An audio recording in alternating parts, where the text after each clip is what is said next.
निगरान वज़ीर आज़म अनवारुल हक काकड़ की तकरीब हल्फ बर्दारी आज दोपहर 3 बजे ऐवान सदर में होगी।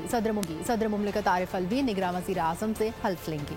अनवारुल हक काकड़ को हाउस पहुंचने पर गार्ड ऑफ ऑनर दिया जाएगा।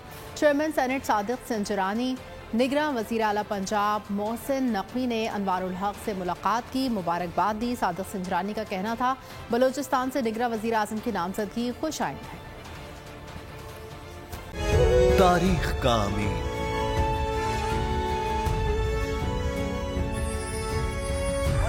आजादी की अलामत,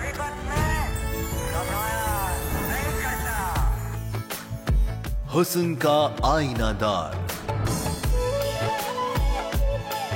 फिक्रो नजरिए की अक्कास,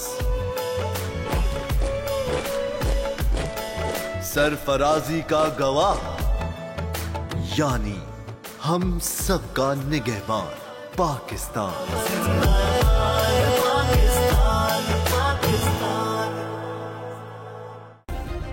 सब्सक्राइब करें और बेल दबाएं ताकि कोई खबर रह न जाए।